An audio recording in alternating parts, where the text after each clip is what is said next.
Hello everyone. My name is Steffen Kelch, and I'm a principal software architect and cloud evangelist at SAP. And this is really today my first ever talk at the conference in human, in color. So hopefully the demo gods will be pleased with me, so bear with me. So what I'm going to talk about today. So we are talking today about the Open Component Model, OCM in short. Rethinking software delivery with a secure and standardized approach. But hey, what's actually the problem statement? Everybody knows transporting, packing everything, delivering, deploying. This is very, very complicated. What could go wrong, you might say? A lot of stuff can go wrong. So let's now take into the shoes of a development team. The development team usually builds a product, a software product. Sometimes they are lucky and in-house they have an operations team who then caters to those products, doing all the magic, doing the deployment, the SRE and so on. Yeah, but sometimes you build it, you run it, is being really lived on, so the development team also needs to think about how do we want to deploy it, what's the best runtime, etc., etc., etc. Then, of course, your product consists of really a dependency chain, which is ready-made products and, of course, often sometimes open source pre-products. And, of course, your pre-products also often consist of open source one. So on the left side, you have the fan-in, the software bill of material. This is everything the development team knows really good about because they are building it. And on the right side, you have the deployment automation, because also the development team also needs to think about where do I want to run it? How do I want to deploy it in an automated and fashion way? And the development team often really knows what they want as a runtime for audit logging, cloud logging, observability, authorization, etc., etc., etc. So, and if you're big enough like SAP, you also need to think about how can we package and transport it into, for example, air-gapped environments, public clouds, private clouds, on-premise, etc. And of course, you need to think about how can we do that in the most secure and compliant way. And that's where now, on the left side, we have a lot of standardizations like the software bill of material, the containers, and so on. There's a lot of tooling who caters to that. But on the right side, we always have humans in the loop. We always sometimes call them DevSecOps. And depending on the expert that you're hiring, this expert often has its favorite tooling like Ansible, Helm charts, Bash scripts, Crossplane, etc., etc., etc. But how can we really standardize all of that? Because the bigger your company is, the bigger your product is, you sometimes need to support follow the sun concept. So that means a lot of teams need to work with that, need to troubleshoot that. How do you do that right now? And when looking really at the supply chain tooling that is currently out there, there's not really any tooling that covers really the fan-in and the fan-out process really from end to end. So that is why we need standardization. OCM will not tell you which tool to use for deployment or for the fan-in process. I will show you that later on. But nevertheless, we still need some standardization. So that means we need to shift left, really, the deployment, security, and compliance concern, because your development teams know the best of your product. It really knows it inside and out because they're building it. And of course, you do not want to ship any software product that contains any CFO in it, don't you? So that's why I'm introducing you today to OCM, the Open Component Model. We started this OCM already a couple of years back. We open sourced it in 2022. And also we currently donated it to the Neo-Nephos Foundation, which is under the umbrella of the Linux Foundation. And OCM is really the standardized way within SAP in certain areas how we are packaging, transporting, shipping, and deploying our cloud software, so to say. Because based on 30 to 40 years of experience in really deploying an on-premise landscape, you maybe know the very old SAP screen, which everyone laughs about. So this is on-premise.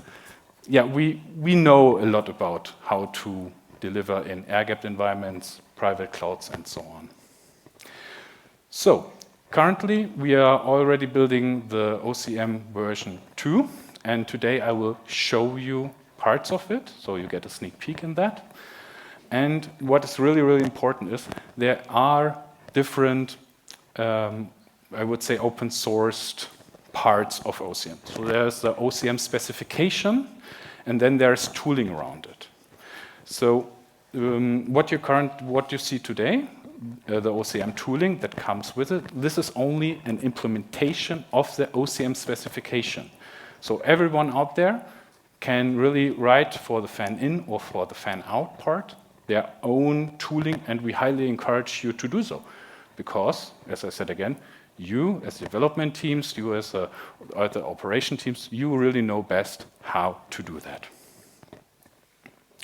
Good, I think I have everything there. Let's move on.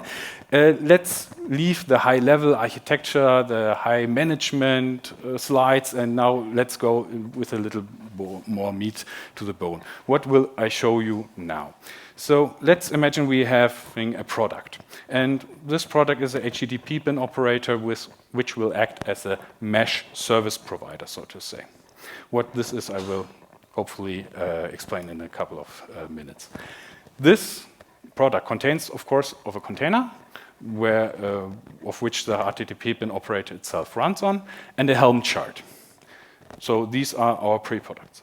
And we, as a development team, we know, hey, because we are a mesh service provider, that means we need to gather requests for a new HTTP bin instance from anywhere, from our customers, from our development teams, and they are hosted on another Kubernetes cluster. We need the KCP sync agent and a little bit of other stuff in it. So we, as a development team, really know, okay, when you want to use our HTTP bin operator product, we know what you also need. We just put it there. And with the OCM tooling, now it is really easy because we will provide you, which I will show you in a couple of minutes, the tooling to package and to transport and to deploy a transitive hull of everything. Additionally, you see here we have a deployment template because we as development team, we say, hey, we want to run in a Kubernetes cluster, and if you are consuming our product with OCM, we also give you a deployment template which will enable you out of the box to run it in your Kubernetes cluster. With that, we are going to version the OCM artifact because version controlling is king. And when something will be changed, of course, there will be a new version. So that means we will then have a release channel because we also have the versioned artifacts before that. And now we will package and transport everything, for example, in the air-gapped environment, for example, to FBI, CIA, to Bundeswehr, or wherever you want. And I will also a little bit show you of that. As you maybe read in the very big slide before that, which was a little bit too much information, OCM is really technological agnostic. So that really means you have the OCM specification and you can build your own tooling. So what I will show you now is just one example, one opinionated way of our product team, example product team that has created this HTTP bin operator on how to do that. We have a lot of legacy in our company. We try to catch up on it. As I said in the beginning, OCM is in certain areas the standard for packaging and transporting our cloud native software. And we try to catch up, of course. So we really don't say to you, use this or that. And what I will show you now then is only an opinionated way. So what am I going to show you now in the end-to-end example? So here we have the service provider, which will be then a kind cluster. We have the OCM Kubernetes toolkit. We will have Flux, and we have Crow. Crow will then just pick up the information of all of our resources, of the OCM descriptor, which I will also show you in a couple of seconds, and then instruct Flux on how to install it. This is just an opinionated way for us to say, okay, if you want to run in Kubernetes, this is a way to do it. And of course, we also have included our deployment template, so to say, to help other consumers who want to also run this HTTP pin operator on the clusters to just spin it up. And now let's go into action.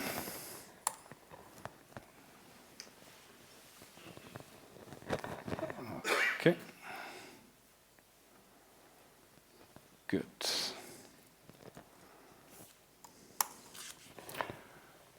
Okay, is this big enough?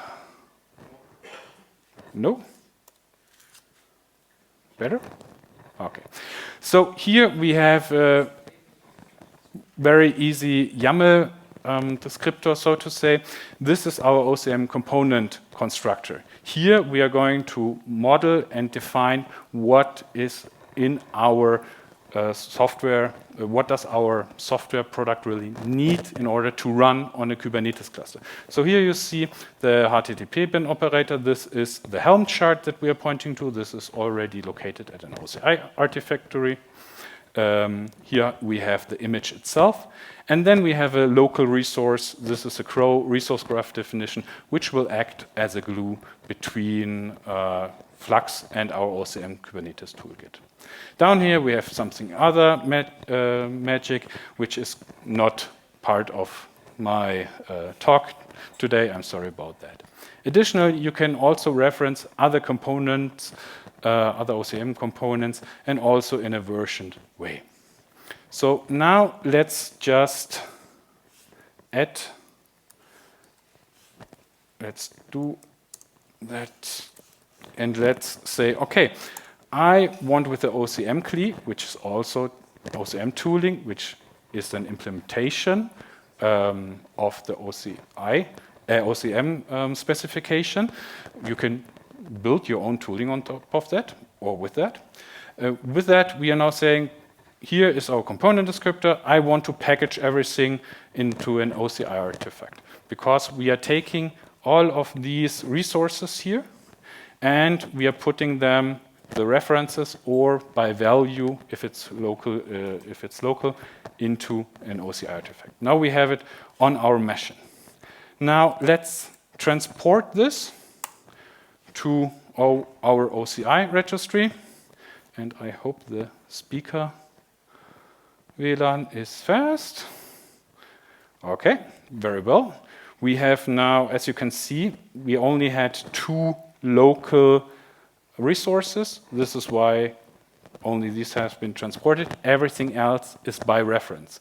And we can look at this via this command. And here now you can see what really contains the other OCM component descriptor references. And here we see in this version for the KCP API sync agent, we have also the bootstrapping, the images. Here for the UI, we also have the other stuff. And on the right side, you see how the access is and what the relation is. The relation is external because in the OCM component constructor, we pointed for the image to an OCI registry where the image is located at. But here, the Crow RGD and the Open Delivery Gear assessment, this has been local. And now you're wondering, that's great, what can I do now with it? You can actually transfer everything, I would say, back now to your laptop again. And I say here with -- copy resources. And now OCM really gathers and downloads every reference that you have in your OCM component descriptor and also in the other component references that you have. And looking now at the folder size, here we see the CFT number 2 folder is 250 megabytes big, roughly, and the other one that we just have created in the beginning is just 30 kilobytes. So this really means that in this folder, we really now have everything that I have referenced here on my machine. And now we can just put that on a USB stick, ship it to a submarine or to agency of your liking or wherever you want to put it, because we have everything now on our local hard drive. And of course, we could just upload this also again into an OCI registry, because now this is all local, or you can start the transfer right now with copy resources, and it would put everything into your OCI registry by value. So you will not have anymore the dependency, oh, this OCI registry, this public GitHub is now down. Where is now my image that I need desperately to run in my prod? Where is it? With OCM, you can describe it, package it, and store it for yourself. Okay. Now, looking also shortly at the resources that we have locally here, is the relation now here, the access type is now local blob, because everything is now downloaded at your local hard drive, so to say. Good, good, good. And additionally, when you have more versions, so these are the versions because we had to do a little bit of iteration to get this right. You see all of the commits to that.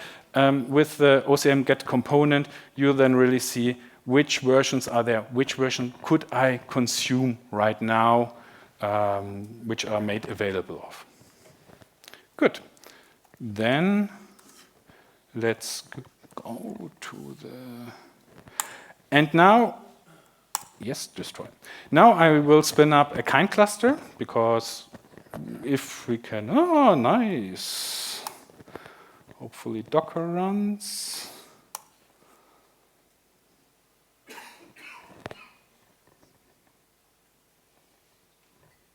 Okay, it should work. Now we're starting up a kind cluster, and with the deployment template that is inside the OCI artifact that we have packaged and put there, we are going to deploy this really easy and in a really automated way. And for that, let's look at the bootstrapping. Of course, this is a hen egg problem. We still need some components on the Kubernetes cluster in order to run that. This is an OCM Kubernetes toolkit, and currently, for our opinionated way, the Flux and Crow. And here with this manifest, you are telling the OCM Kubernetes toolkit, please look at this OCI registry. With the kind component, you are telling him, I want to have this component with this name, and this was a component of the component constructor, as you can see right here in line number 12. And I want it in version 0.5.2, for example. And if you run like the dependency management tooling, like for example Renovate, you can also easily integrate that and automate that. And when a new version comes out, just a PR, and your GitOps will then sync that, and you get the newest version of that. With the kind resources, we say, please make the Crow RGD resource available to me. And with the kind deployer, we say, apply me the manifest that is inside this resource layer, apply me this on our Kubernetes cluster. And let's look at this. Okay, very good. So this is still installing.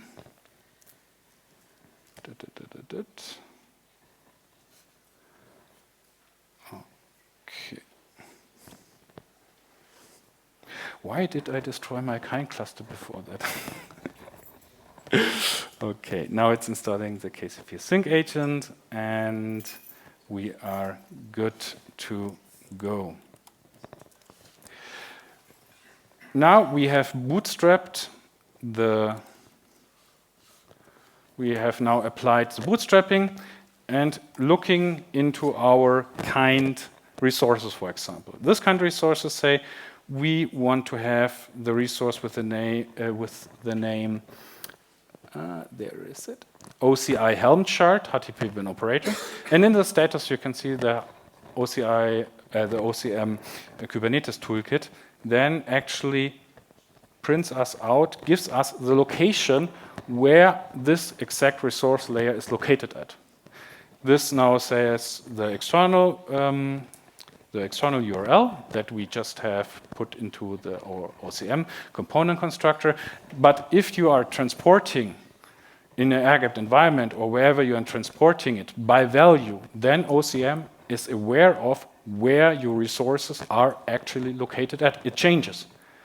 And again, the OCM Kubernetes toolkit, what you're seeing here, is just a reference implementation of the OCM specification. This comes with us. You can build this for whatever runtime you want, however you want. This is just an opinionated way. You can use your Terraform, your Ansible, whatever you want. Now I'm showing you the opinionated way on how to do that in a Kubernetes cluster, for example. Good. And with that, how much time do I have? 9 minutes. Okay, we are good to go. Now, I told you we are setting up a mesh service provider, HTTP bin operator.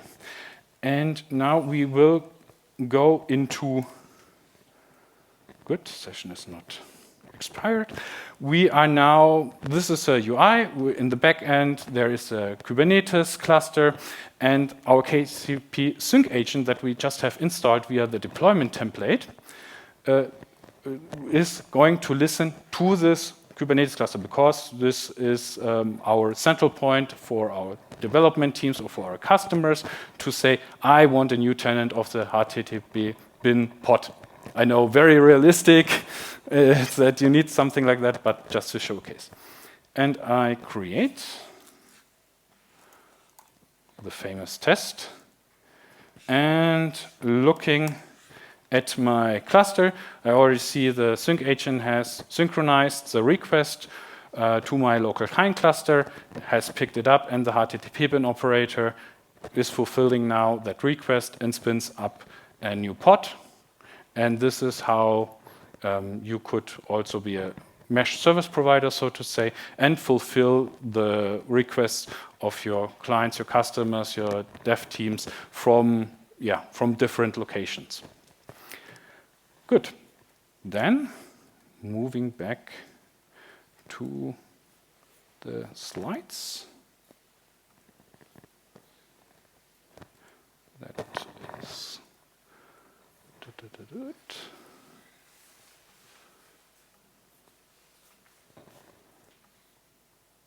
okay. Now, so to recap, in the OCM foundation ecosystem, we really have, with the OCM descriptor, we have a source of truth. We know which ID, which version, what is in there, how do I get access to it, what signatures does it have. Of course, we also can create signatures on top of that, because just trust me, bro, isn't good enough in today's digital sovereign topics and challenges. And then around that, you have tooling like the OCM CLI or the OCM Kubernetes toolkit. You can, of course, build your own tooling around that. So how do I transport it? You can also do service orchestration, like I just showed you in a very easy and simple example. You have the OCM Kubernetes controller and toolkit there. You can package all of your deployment automation with that. And also you have something around that with external data and coordination system like the ODG, the OCM delivery gear, which I can sadly not show you today internally. This is also open source. With the ODG, we are going to inspect what is in an OCM OCM artifact itself. Does it include any CVEs? We can then re-rate the CVEs. We can also transport it and promote it. And we are doing that for some of our big cloud products. We are using all of that. Good. With that, your mission now is really go out there, OCMify your own software, deploy it, and please send me or us your feedback. So, as I said, we have donated this to the NeoNephos Foundation, and we really want to drive this as a community, and we thrive on collaboration and feedback. This is not anymore an SAP-only thing with a big company behind, so this is really, really open source and community-driven. And with that, questions? Yep. How do you handle environment-specific configuration? So, from Helm, values.yaml. Yep. How do we do that here? You can do it however you want, because the deployment automation, you can build everything on your own if you want. If you just see now in our current opinionated way, this is just one way to do that. You can put it into the bootstrapping, so to say.